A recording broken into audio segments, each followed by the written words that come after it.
হাইমচর সরকারি মহাবিদ্যালয় 2025 সালের এইচএসসি পরীক্ষার্থীদের বিদায় ও দোয়া অনুষ্ঠান বৃহস্পতিবার 19 জুন সকাল 11টায় কলেজ হলরুমে অনুষ্ঠিত হয়েছে। হাইমচর সরকারি মহাবিদ্যালয়ের অধ্যক্ষ প্রফেসর মোহাম্মদ ইউসুফের সভাপতিত্বে অনুষ্ঠানের প্রধান অতিথি হিসেবে বক্তব্য রাখেন হাইমচর উপজেলা নির্বাহী অফিসার অমিত রায়।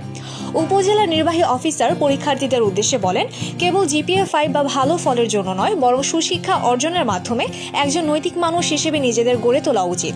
তিনি শিক্ষার্থীদের পরীক্ষার নির্ধারিত সময় পূর্বে কেন্দ্রে পৌঁছানো এবং কোনো পরীক্ষাকেই অবহেলা না করার গুরুত্বের উপর জোর দেন। তিনি আরও বলেন, আপনার জীবন, আপনার ক্যারিয়ার সবকিছুই ভেবে একটি ভালো পরীক্ষা দিবেন।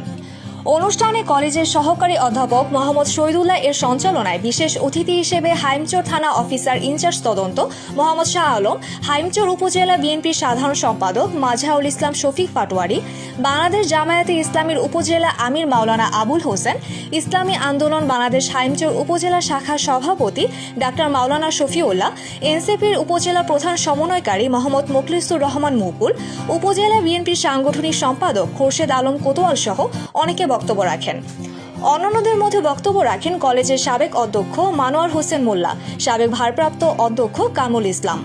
শিক্ষকদের মধ্যে বক্তব্য রাখেন প্রভাষক দুলাল কীর্তনিয়া, পরিসংখ্যান বিভাগ, প্রভাষক মোহাম্মদ মোজামেল হোসাইন, বিভাগীয় প্রধান বাংলা। অভিভাবকদের পক্ষ থেকে বক্তব্য রাখেন আজিজ পাটোয়ারি।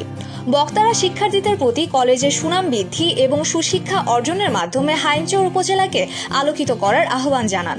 গন্ডামারা এবিএস ফাজিল ডিগ্রি মাদ্রাসার অধ্যক্ষ মাওলানা আব্দুর রহমান হামিদি দোয়া ও মোনাজাত পরিচালনা করেন।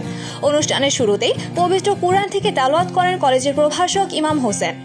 এ সময় অতিথি হিসেবে উপস্থিত ছিলেন উপজেলা বিএনপির যুগ্ম সাধারণ সম্পাদক সর্দার আবু তাহের, ইসলামী আন্দোলন বাংলাদেশ হাইমচর উপজেলার ও সাধারণ সম্পাদক ফখরুল ইসলাম শিমুল, উপজেলা স্বেচ্ছাসেবক দলের আহ্বায়ক বোরহান উদ্দিন, জামায়াত ইসলামী দক্ষিণ আলগী ইউনিয়নের আমির মাওলানা হাফিজুর রহমান, উপজেলা যুবদল নেতা মোহাম্মদ সোহাগ।